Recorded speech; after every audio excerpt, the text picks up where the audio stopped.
Yep.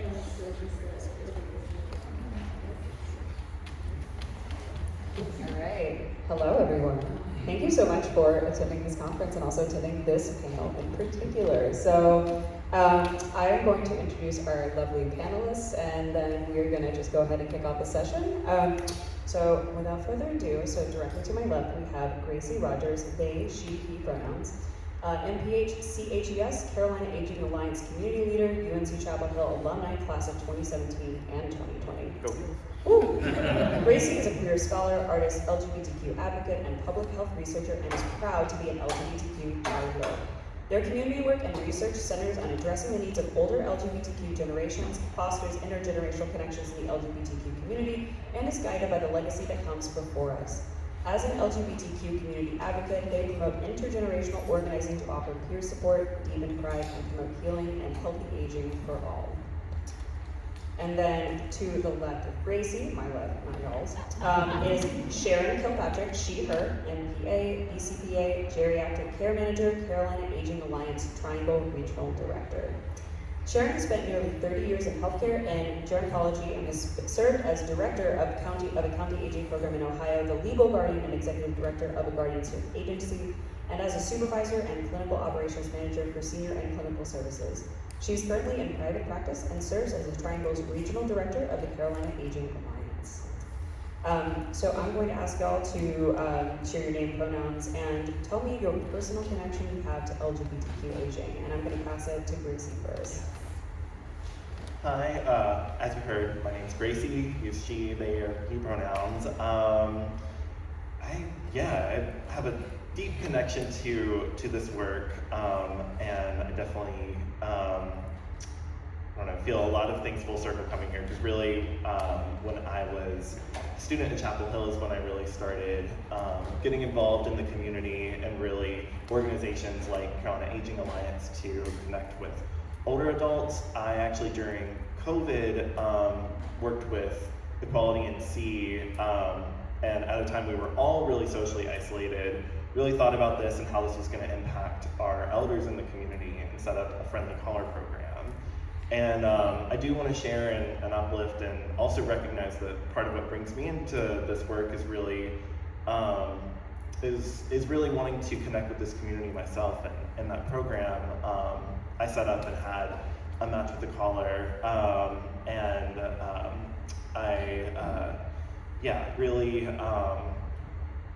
really just in all ways have connected. Well, as you heard, I'm Sharon Kilpatrick, she, her.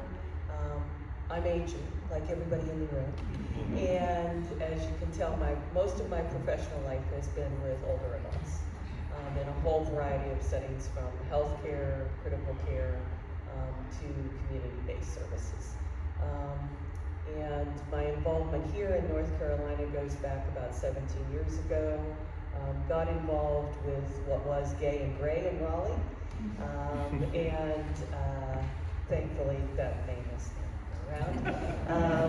And then we became one of the first SAGE affiliates here in North Carolina. The other one was down in the Wilmington area. And we have just continued, like all of us as we age, to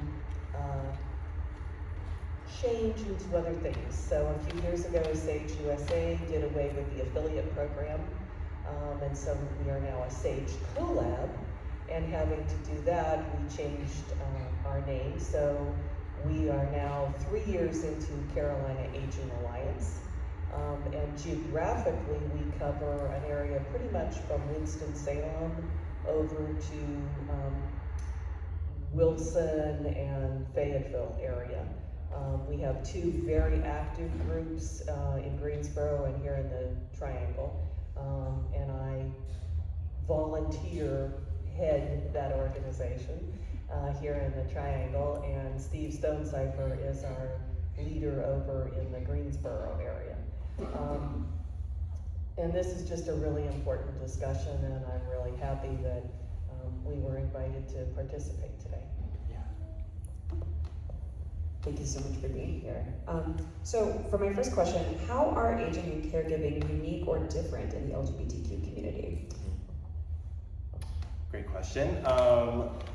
Really, so when we sort of think about caregiving in sort of its traditional model, it's really often that your children take care of you as you age, but that's not always the case in our community.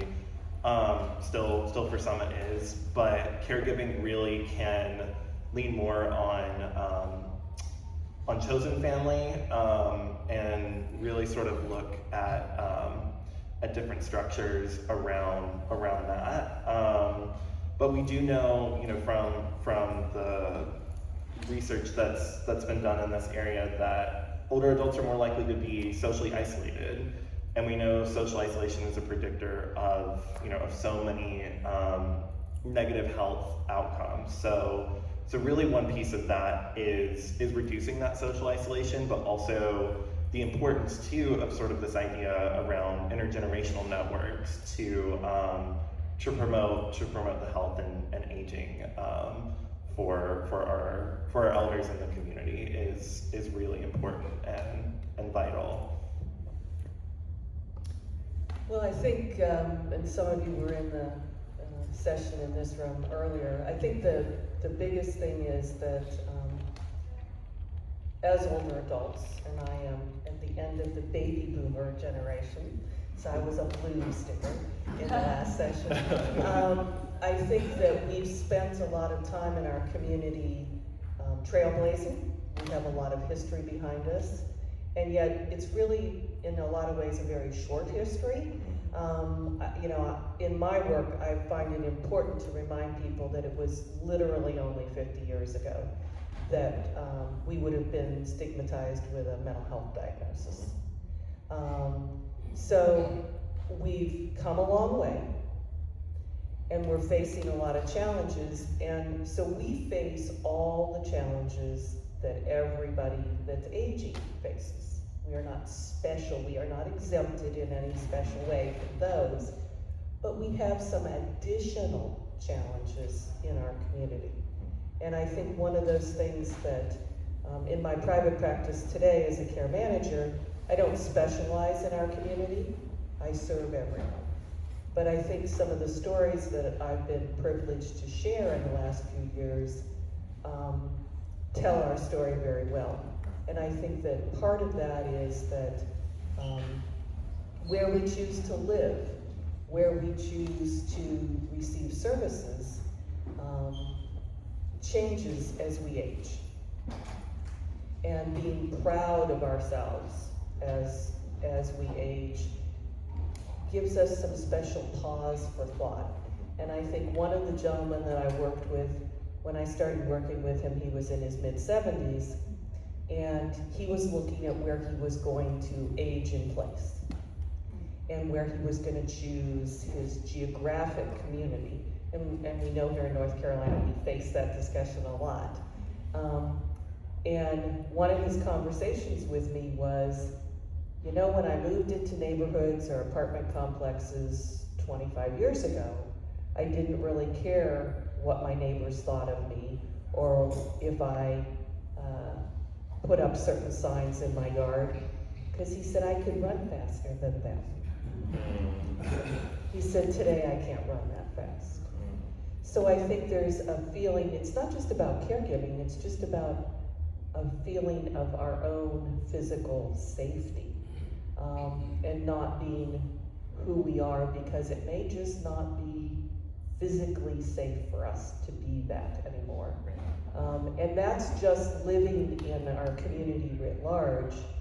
The stories for us, and we've all seen national news about going into retirement communities. If we're fortunate enough to have assets and income that allow us to do that, we are not always welcome. And we are not welcome to be ourselves. And one story that just illustrated this right here in Raleigh for me was one of the things that we do is advocate for our community members, and we had a person that had been extremely active in Gay and Gray, very prominent in our Out Raleigh events, and then she sort of disappeared. And one day we got a call through the LGBT Center in Raleigh, that she had ended up in started out rehab center, but ended up in permanent long-term care in a facility in North Raleigh. And she couldn't figure out how to really get in touch with her community anymore, because she did not feel safe within that facility being who she always had been. And she finally identified the activity director as a member of the community. And the activity, I mean, I felt like I was talking to somebody that had been incarcerated. The activity director called us and said, would you come and visit her, but oh, don't say where you're from, you're just a friend. And I was like, absolutely.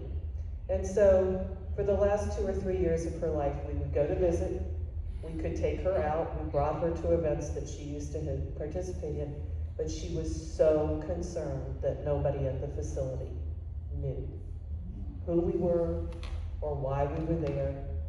And I think that exemplifies what aging is like in our community, and that was within the last 4 years. So that's not, and we are not able to make that decision to tell her that it's okay to be out, because I'm not sure that it is okay to be out in that facility. And not just from her fellow residents, but from some of the staff.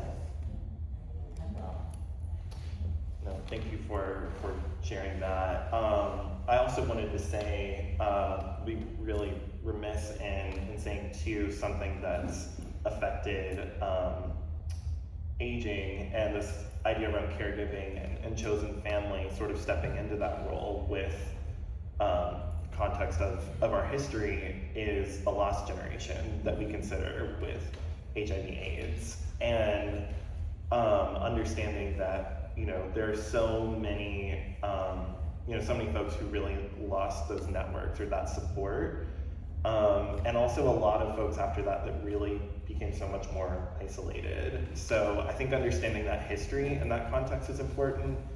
I also want to speak on, unfortunately we had another colleague that was going to be here, but they fell ill, but I want to really talk and represent some of their work, which is around LGBTQ caregiving. And even when we think about the disproportionate burden sometimes, even in quote unquote traditional families, that LGBTQ adults are really sort of positioned with to caregive, and there are a number of added challenges, social, emotional, that really can also come with that. So yeah, I think that's what I wanted to share. No, thank you so much.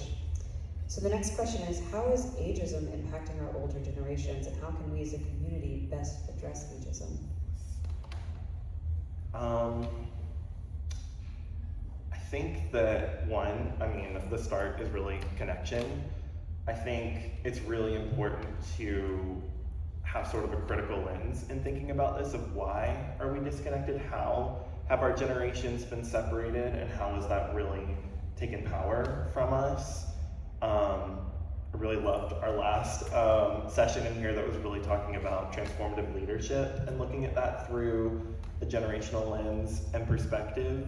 But I think it's really important to speak truth to power in this, and even as we have advanced in a lot of ways in terms of looking for the next generation. Speaking as a pink sticker millennial, I was very much like the it gets better generation, right? But what about those before and even before us? How much harder was that to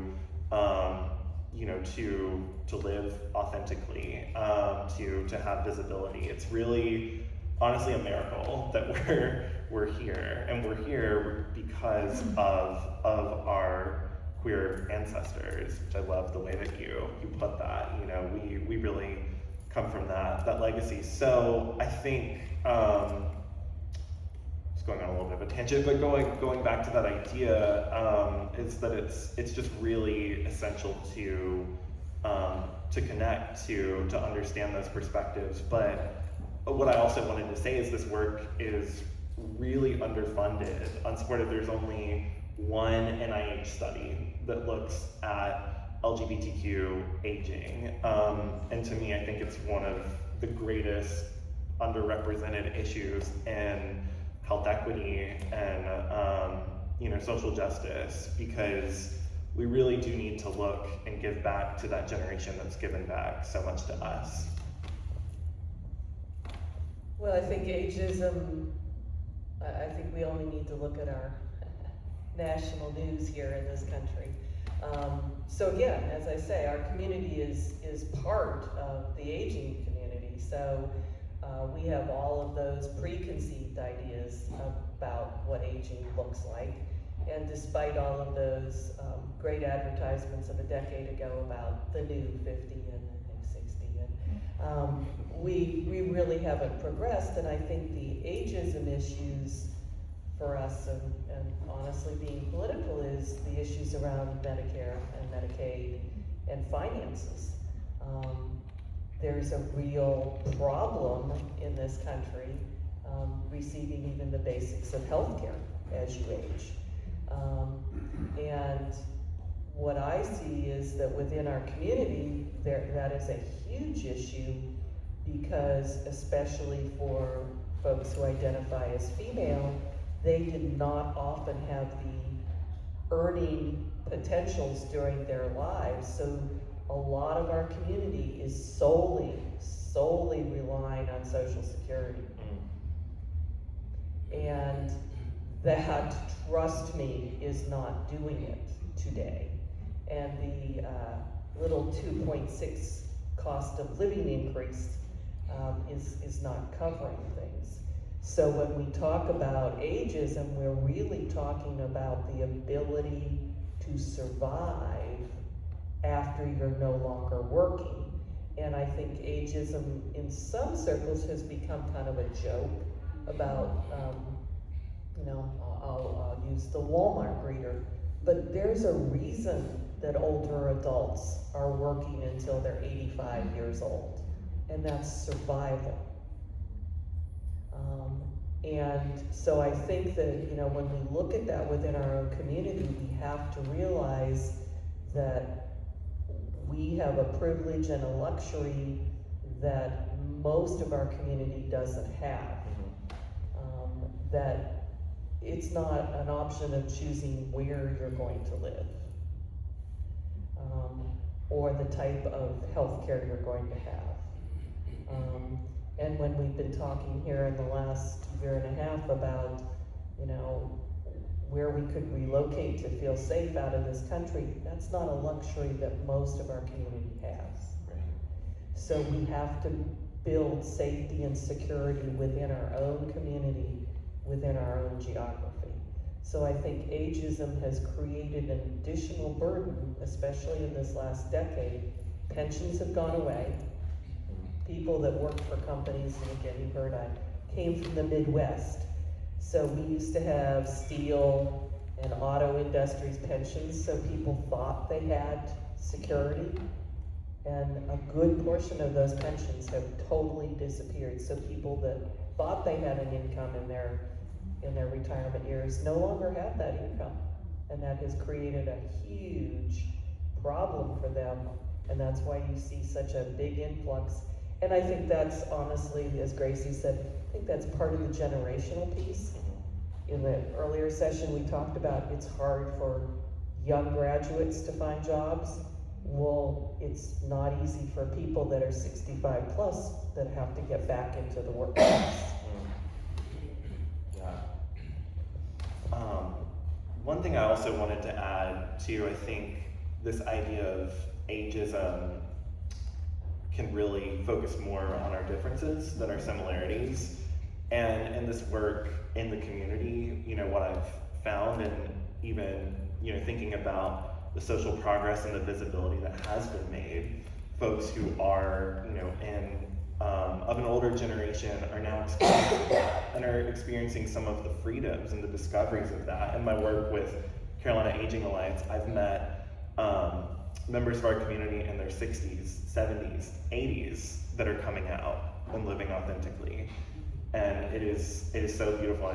am, so appreciative of the work that you, Sharon, and Steve do to create communities in a space where folks can come and, really, really sort of connect to where we are now and the visibility that's in society.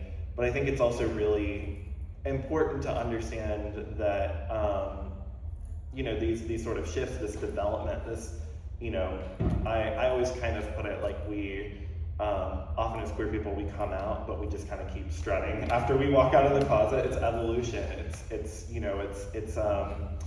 It's sort of this lifelong process. And I think thinking about that is really important too, and understanding and connecting, and understanding that there's still this, however long it is in this life that we're so lucky to have, is that it's never too late to really come out and live authentically. And we need to think about, as a community, how we can better show up. If there's I've noticed a lot of particularly rural communities will have a center, but it's all for youth or youth programming. So if somebody's coming out who's older, where are they going? And that's why with this I really want to uplift the work that Carolina Aging Alliance is doing, and more on that later. Thank you so much. Yeah. All right, so the next question for y'all is, what progress has been made in research and practice in improving care and support for LGBTQ aging? And what challenges that LGBTQ older adults are facing need more attention? So talk about your community work, your research, etc. Do you want to take this one first, Jane? Sure. Okay. So I'll speak for our colleague Joel Anderson, so SAGE USA and AARP have been partners for decades now on doing some really excellent research and work, and put out some excellent things, especially on caregiving. And they continue to do that, and that's a huge component.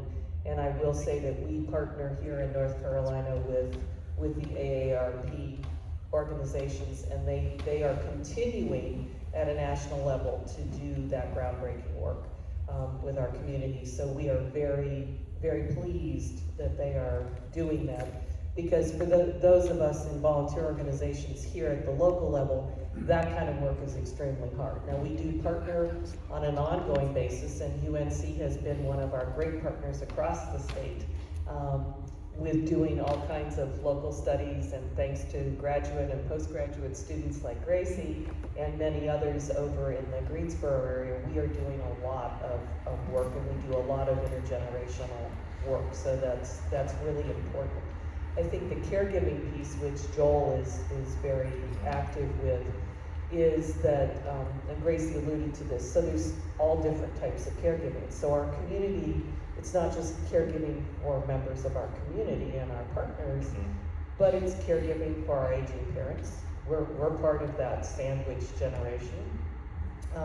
We are caregiving. We have been fortunate up until recently to have younger folks. We've been adopting, so we're doing all of the same things of caregiving. So we are stuck in that caregiving mode, and it's very challenging for our community.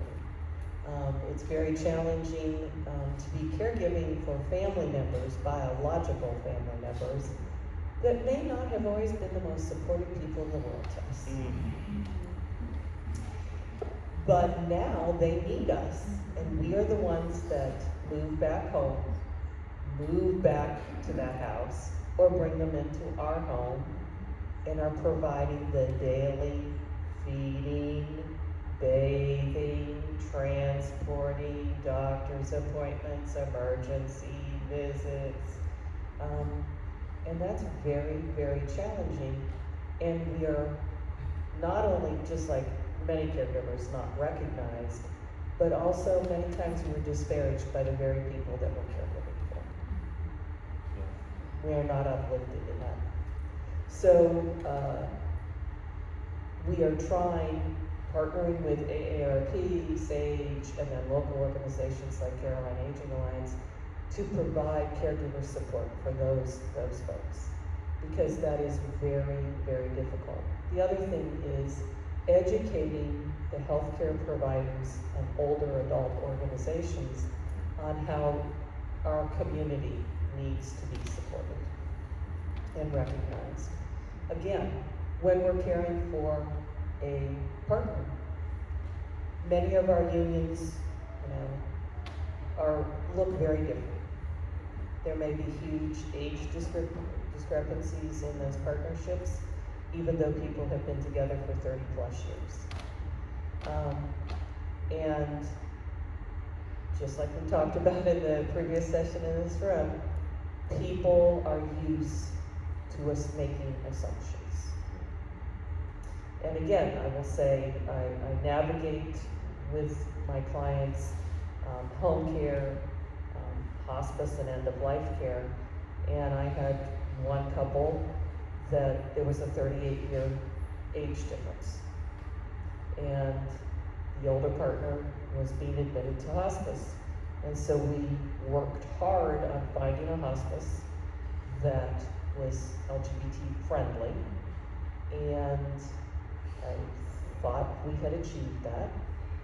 And the nurse that came to open the case was wonderful and had obviously read the notes. The next caregiver, who was a social worker, I am sorry to say, had not read the notes. So she walked in all cheerful and bubbly and sat down at the table and introduced herself and said to the partner, "So, do you understand what's going on with your father? And are you clear on this whole situation?" Well, that didn't go well. So I was only in a standby mode, but my standby mode went into full throttle, and I said, "You need to leave immediately. We're not going to have this discussion." There was just no recovery from that. And clearly did not read the room at all. So there's a lot to the caregiving process that our community has to tolerate. And again, you're at your most vulnerable. And in many cases, they're coming into your space, whether that's your home, your apartment, your room at a facility. And if they're not prepared for who you are, it's going to be an epic fail. So what we try to do from a caregiving perspective is, and again, there are some fantastic caregivers out there that do an exceptional job, and we need to uplift them and promote them. Yeah. I had a thought. It's just.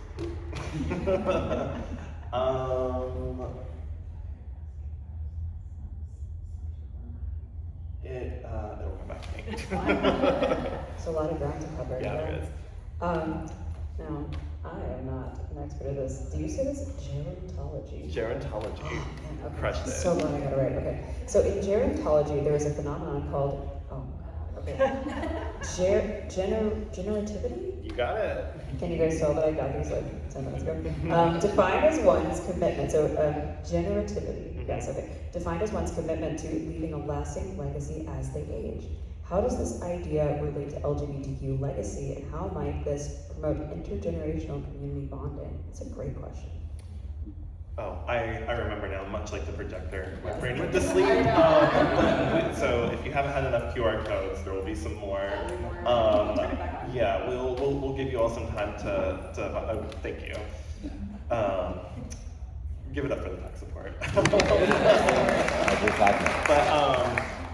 But our colleague who've been referencing, Joel, provided a link to caregiver information and resources. So I highly recommend that you look at that. One other thing I think I wanted to say too, it kind of goes back into the ageism piece, but looking at the moment that we're in right now, seeing a lot of this pushback, and particularly around LGBTQ education in schools. The importance of these intergenerational connections to teach, to inform, to learn.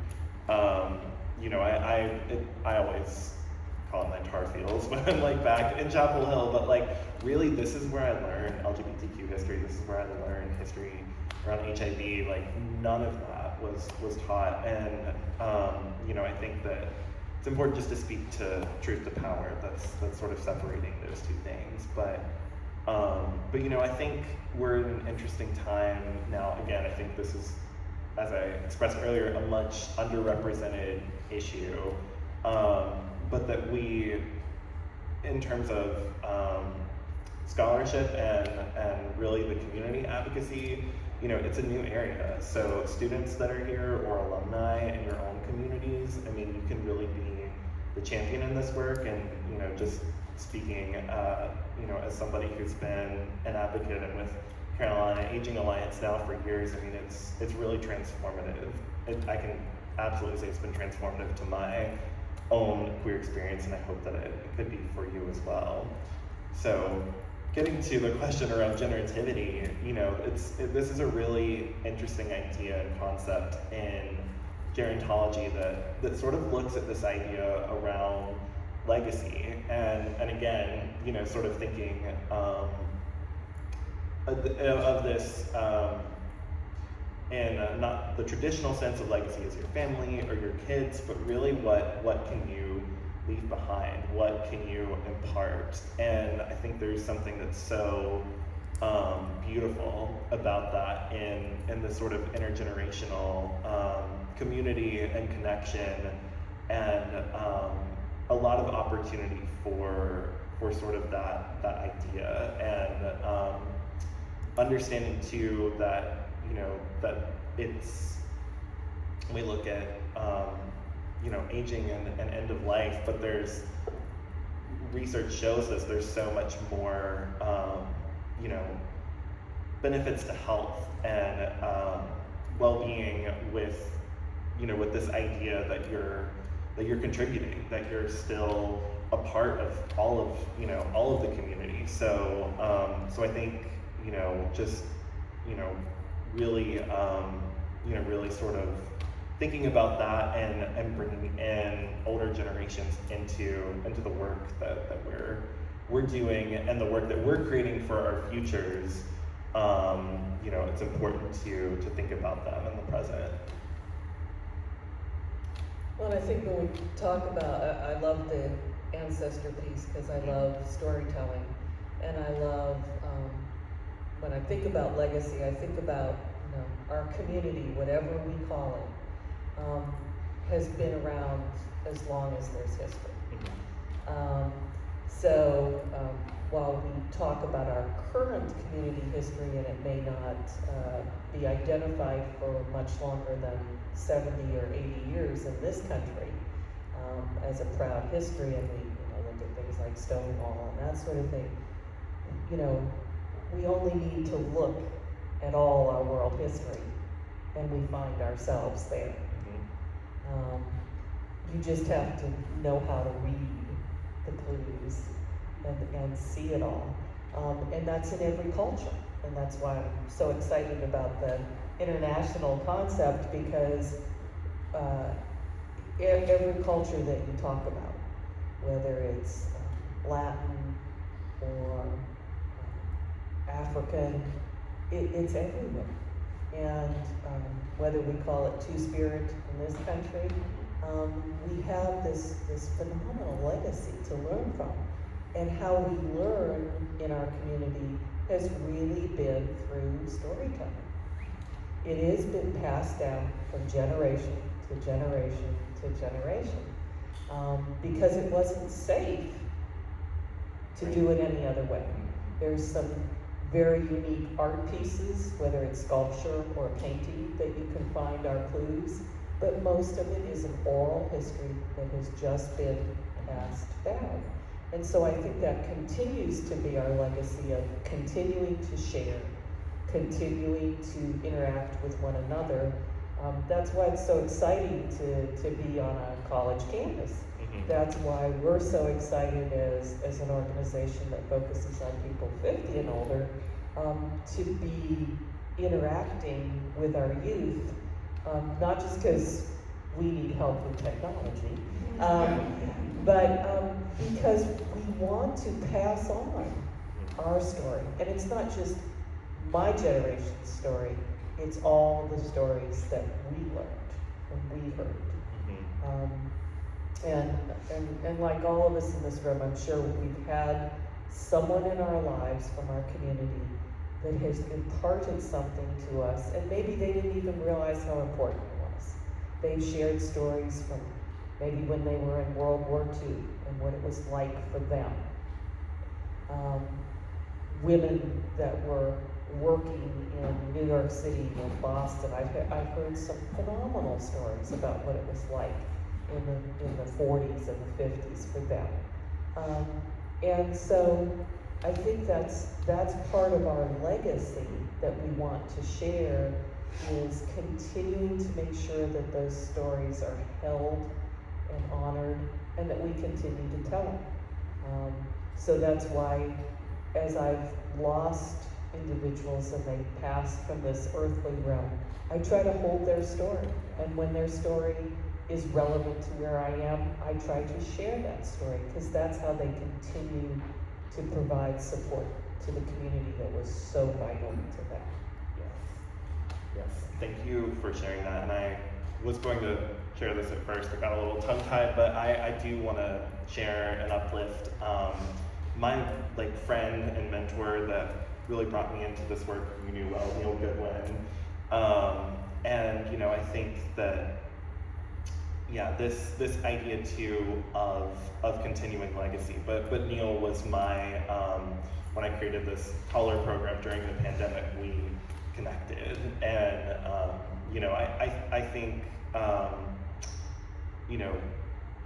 understanding too, it goes back to the idea of generativity, but even for those that aren't with us carrying their story, and for those that couldn't be here or be in a room or sort of have a microphone or a voice to share those stories, and that really having this transformative power. And I think that we are, it's great that we're also we have the oral histories that we're collecting at this conference. I think we are capturing that history.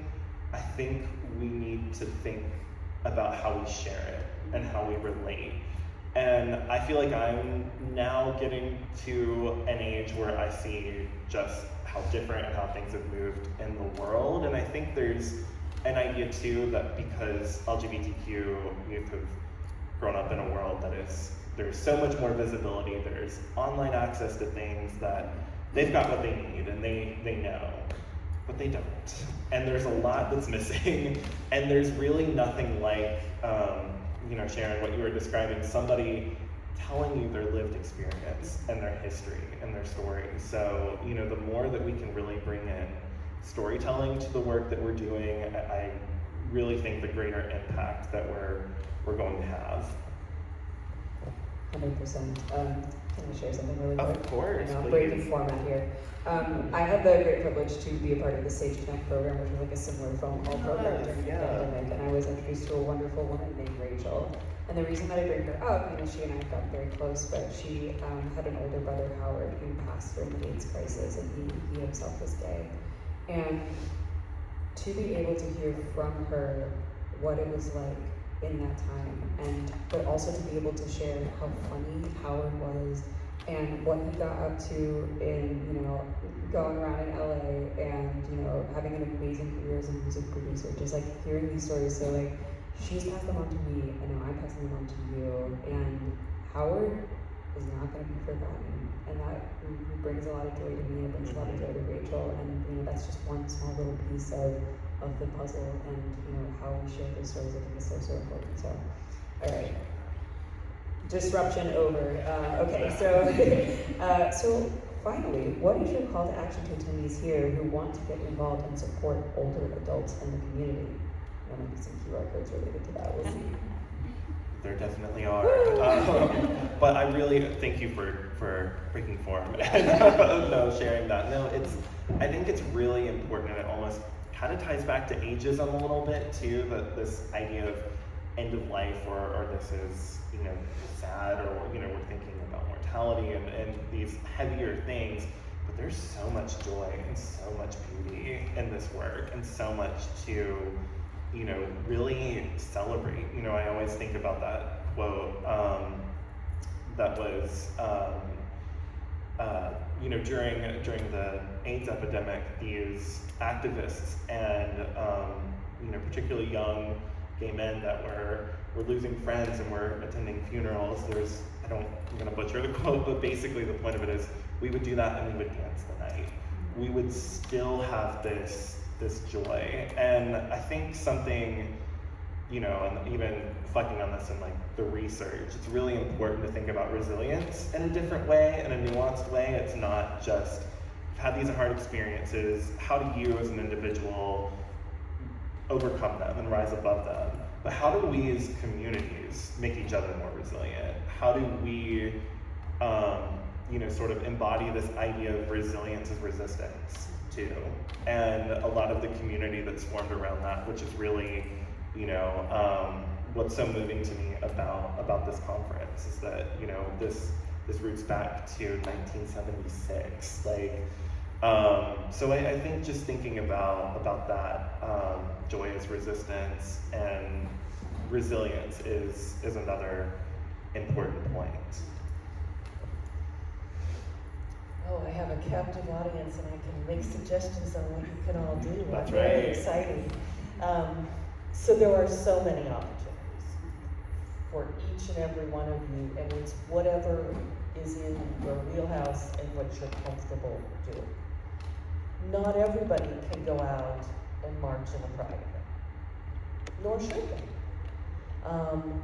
Not everybody can donate $1,000 to an organization like NC Equality.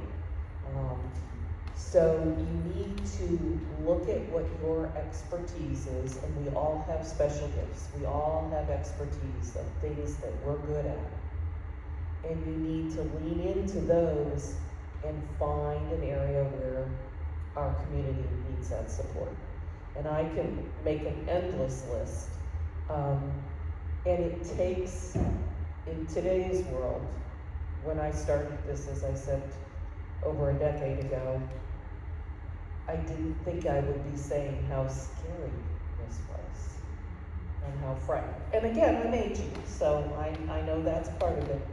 But the last 3 or 4 years have become increasingly scary to say out loud in public, have my name and my face registered as a queer person that is advocating for queer subjects. And I will say, not just with Carolina Aging Alliance, but we've had a lot of discussions, and I've had to have a lot of, again, referencing you have to look at yourself and find your comfort level. Because the reality is that even forming a not-for-profit LLC organization and having my name subject to that, there could be ramifications from the US government and the IRS for my own personal well-being. So we really have to look at those things and be honest about it. So that's what I say when you look at what you can do. So there are so many things that are still happening despite our current political situation.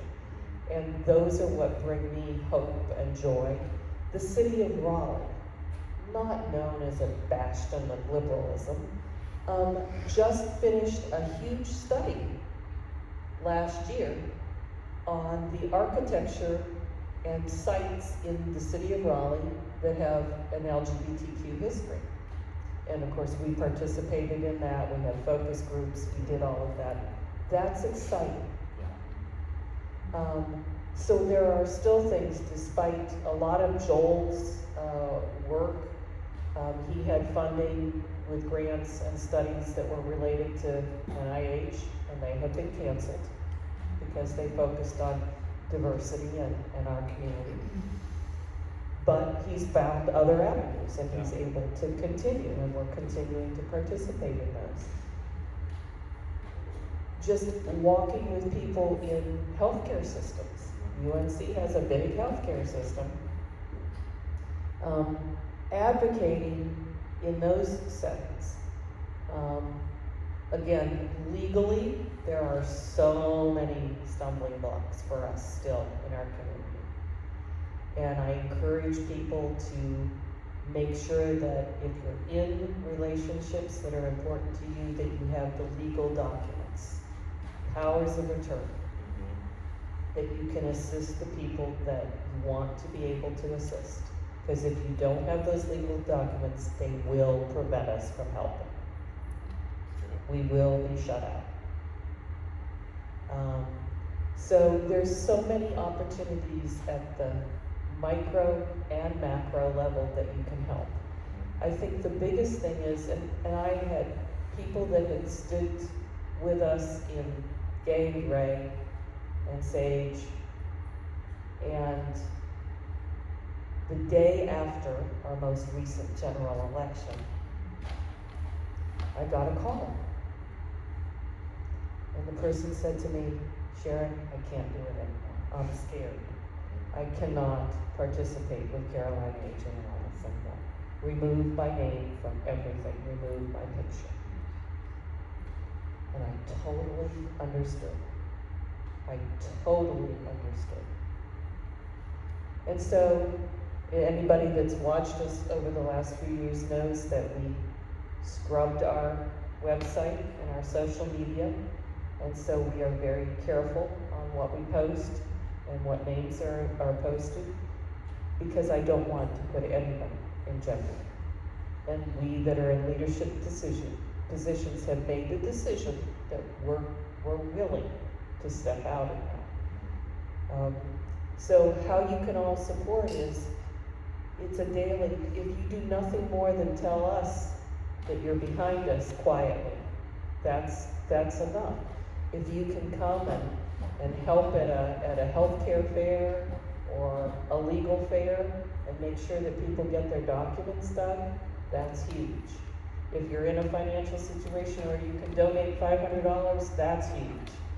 But everybody has an ability to support us in our community. Everybody. It's just how you choose to do it. But people need to be careful today, because there are real challenges for that, regardless of what your age is. So there's lots of opportunities nationally. There's lots of opportunities. We have some people that it's safer to volunteer with AARP. So they go and volunteer. Great. Awesome. Pick organizations that are friendly to us and volunteer with them. That's awesome. But there are lots and lots of ways to support people. And again, we all know, we see it everywhere we go in public. And if you just step up sometimes in a public situation, you can see something that's happening and you need to step into that situation. That's the easiest way I can say to do it. Thank you. I would say connect to organizations that are already doing this work and think about your LGBT centers. You know, are they offering programming for older adults? Would it be accessible for folks who may be older in the community? And you know, I still think thinking about this idea of legacy too. You know, what you have learned about queer history, or what you have yet to learn about, and you know, continuing to be curious, and but with that also really passing that down. Or you know, I think this idea of generativity, it doesn't just apply to end of life. We can really start thinking about our legacy and what we want to leave behind, how we want to, you know, sort of inform others from there. And I will get to the QR codes very soon, I promise. And I'll say the top left and right, you can put down your email so we can connect it to the listserv for Carolina Aging, and also Orange County Department on Aging if anybody's local to Chapel Hill has an LGBTQ senior resource team. But yeah, and I really just think visibility. I mean, even when we're thinking about celebrating Pride coming up in June, just thinking about sort of who is seen, who is featured. How can we uplift the stories and the visibility of our elders too? Yeah. We're out of questions. It's Q&A time. It's Q&A time. So, do you have any last thoughts on the QR codes before you go to the questions? Yeah, Oh, sure. go for it. Yeah, let me Vanna White it here.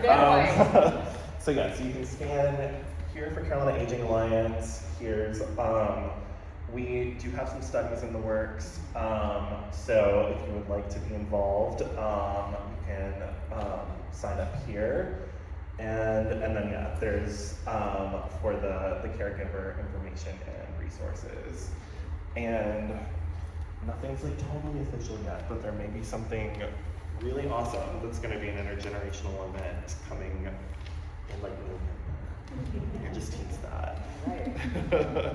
Well, I want to go ahead and thank our two amazing panelists for being a part of this. Thank you so much, Gracie and Sharon. So we're going to open up the floor for questions. So if you have a question for anybody, raise your hand. I will bring this microphone over and you can chat.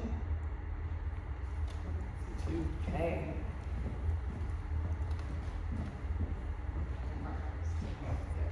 You're closer.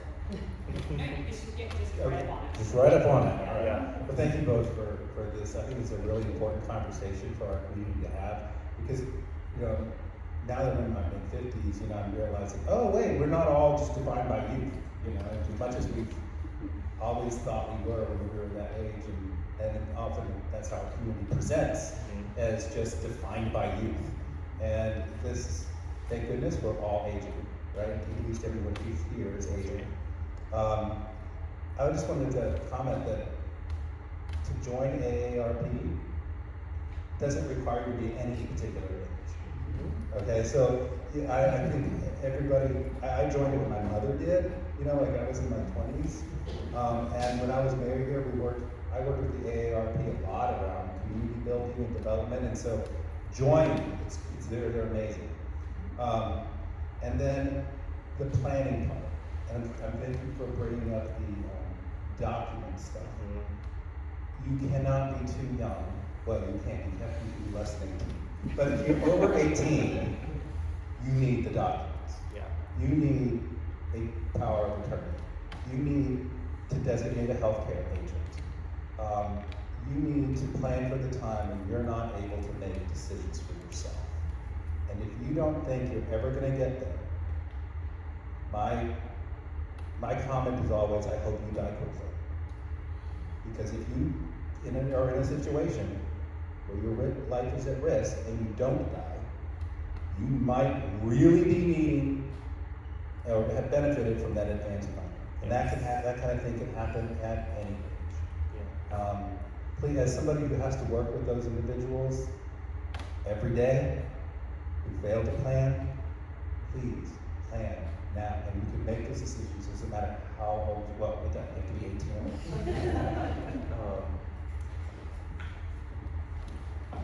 Thank you.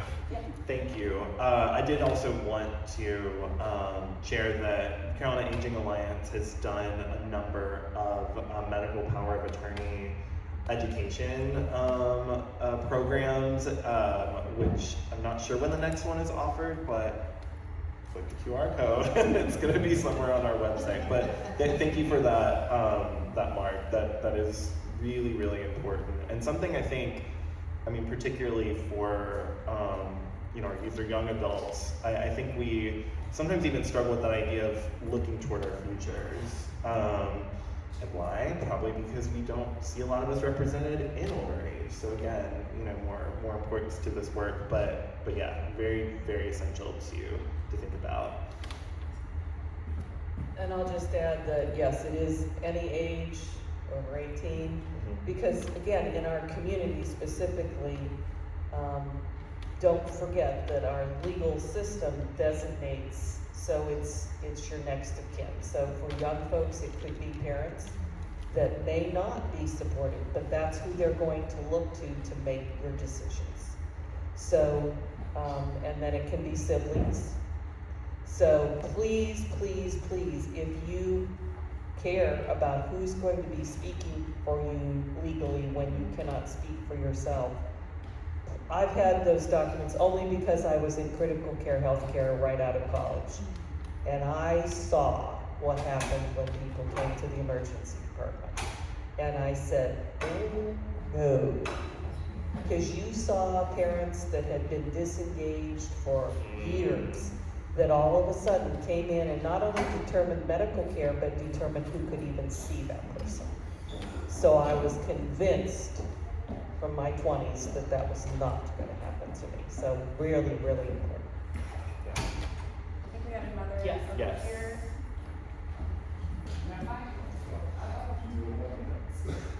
Hi, thank you. This was amazing. I had a few questions around safety. Yeah. Well, also like sharing space. So I was thinking about how younger generations are online, Yes. and a lot of the ways that we engage with each other, online platforms, Instagram, Twitter, whatever, those conversations, those communities are real. And I'm wondering if you see, any value for our elders being on those platforms and engaging with us on those platforms. Yeah, I mean, absolutely. And I think that it can, to speak to what Sharon was saying too, for folks that, are not as comfortable, maybe being visible or wanting to be,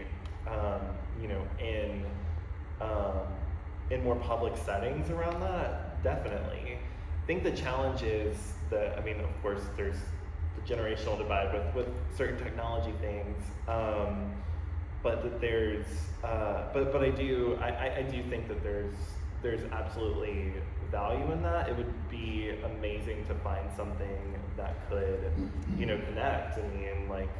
An app or something that really could be more specifically for this intergenerational piece. And I think I'll speak to this too. I think there's certainly a stigma and of course really horrible narrative around grooming and things that relate to that.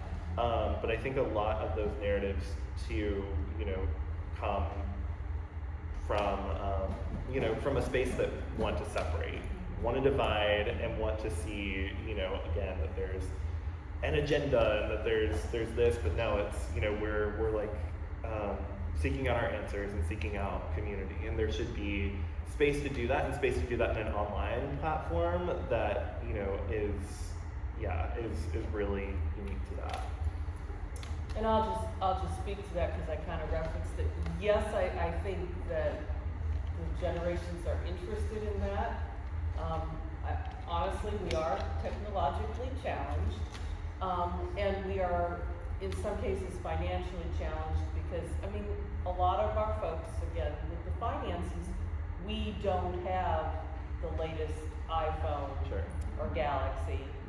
So, the flip phone is a challenging concept. Cricket has helped us a lot, and I'm just serious about that. True. So AARP that validates cricket. We need some help, and what I've seen is the Orange County Department on Aging has done some intergenerational events to help the older adults with the technology pieces because we're also very vulnerable to scams. Right. And click is not always a good thing for us. Because we keep clicking. And the LGBT Center in Raleigh has offered some things. So I think as long as folks want to help us with that, Carolina Aging, we have Facebook, we have Insta, and we have those things. And I see obviously a lot of our younger members are using those platforms. again, I have some 90-year-olds that love Instagram. Yeah. So, I think it's just, that's an area where, again, that could be a very one-on-one volunteer opportunity to help somebody set Right. up and be in a safe space and make sure that they're not, because there's ways, obviously, to be safe Yeah. using those. And that was the idea too when I created the Friendly Caller program, is that, you know, that was more of a preferred way of communication for, you know, for older adults in our community. And I think we can also sort of meet them where they are. I mean, even just doing like pen pals or like letters could be really cool. And one other thing I think I wanted to say, just in terms of like a call to action, and I think I saw this too after we, you know, saw things like marriage equality and these big sort of, you know, broader changes, but there's still so many institutions with, you know, the example you shared, Sharon, about hospice and other retirement care that's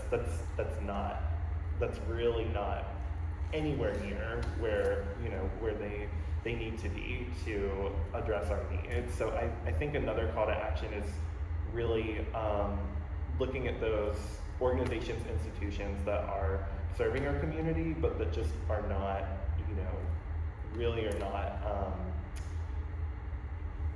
not where they should be with LGBTQ competency.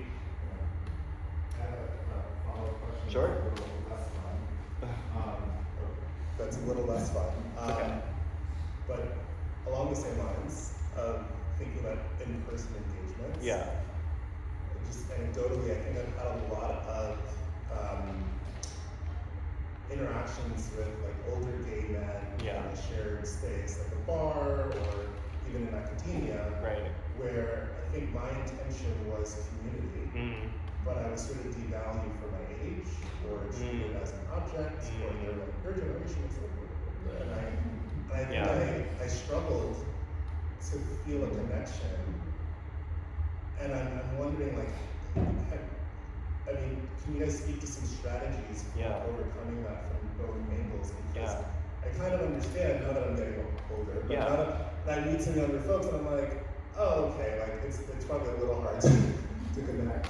Yeah. No. And you know, we're coming from different stages of life. Yeah. So maybe I come across that way to some folks Sure. as well. Sure. But yeah, I'm wondering if you could speak to that a little bit, and how do these different generations kind of bridge that gap in person, especially when they're sometimes bringing really different politics from different areas of life, Yeah. and really trying to push one another. Yeah, I think that we do need to acknowledge our, like, that there are theater kid I can like project, but thank you, because I think it's important, you know, and that connection is not always, you know, is not always easily found, in that there are generational differences. There are perspectives, you know, there's ways that language and the way that we, you know, better understand and sort of name, you know, our identities that the older generation is not going to connect with. But I do want to also sort of, you know, affirm though that those identities existed, those people existed in the community. There just wasn't a space, there wasn't a way to, you know, to sort of name. So I think one, you know, it's such a great thing that we've been able to, you know, really consider and sort of develop our identities in a new way. But it's really important that we understand that we really come from the same ancestors. But to your point, I think, you know, naming and understanding that, and understanding too that maybe you don't, I mean, as with all things, you know, you might not find that connection with like every older person you meet in the community. The really important thing is not generalizing that to either end. That's where ageism is, right? So I think still being open to that, and even just, you know, understanding that some of those norms and a lot of, you know, social networking, whatever, was sort of tied to sexual, because there wasn't this visibility of relationships. There was, you know, that is sort of this, yeah, this sort of, thing of the past. But I think just like you're doing, sort of seeing it critically through that, also of course taking care of yourself and removing yourself from anything that you're not comfortable in. But I think understanding that that there are these generational differences, but we're not going to find alignment until we can have conversations about them, even our differences. And I think that's a great summary, but I think sometimes, and it's where you have those, and I think that's why I'm so excited that like the Orange County Department on Aging and UNC has continued to have intergenerational events now for years. And that sets up, and we've done several of them over in the Raleigh area and multiple ones in Greensboro, to set the stage and provide a social event and food and drink. And that the people coming to those events really do want to engage in an intergenerational level, and that's the ideal. And then we're very hopeful that those conversations go beyond those events. So we do those events multiple times during the year, but we're hoping and encouraging that those people, so like the Orange County Department on Aging has a movie night, a dinner and a movie every month. And I'm always excited. I don't get to all of them, but there's a lot of UNC students that come to those events and have continued to come through the years. And that's awesome, because it's an event where you have those conversations and you build those relationships. And then they have those relationships beyond the events at the Department on Aging. And the other thing I just want to go back to the whole healthcare. Our system, and again, back to our earlier presentation, it always kind of really looks like this room. Lots and lots of people that identify as white. And so it's not just having those discussions in healthcare settings about our community, it's about people of color and women. And so, our intersectionality is that we can be discriminated against like 6 times in one conversation. So there's ageism, and there's sexism, and and what I see in healthcare is that it's really, really challenging to stand up for all of your rights all at one time when you're sick. So I encourage us to look at what that looks like in healthcare, and those of us that have opportunities in any adjunct way in healthcare to help, because that's just, we do education programs all the time and advocacy programs. And I work with a lot of healthcare facilities, and I was so encouraged in the last year or so that one of the hospice programs approached us and wanted us to do something in the realm of LGBT, and they were doing some training programs around people of color and in our community. And they did a wonderful video. They got a grant, paid for the video. I was like, where's our community? Well, didn't you notice that one? And so they focused totally on the people of color. And I was like, that's great. They needed to be focused on, but I had, it's like, and it was like one cameo appearance from the LGBTQ community. And if you weren't paying attention, you didn't even notice it. So I'm like, you kind of missed my point. So I think, continue to have to show up at the table and keep reminding them of what it looks like. Like you said, everyone ages. All I know is, All right, I think we're about at time. Perfect. Last statements, feeling good?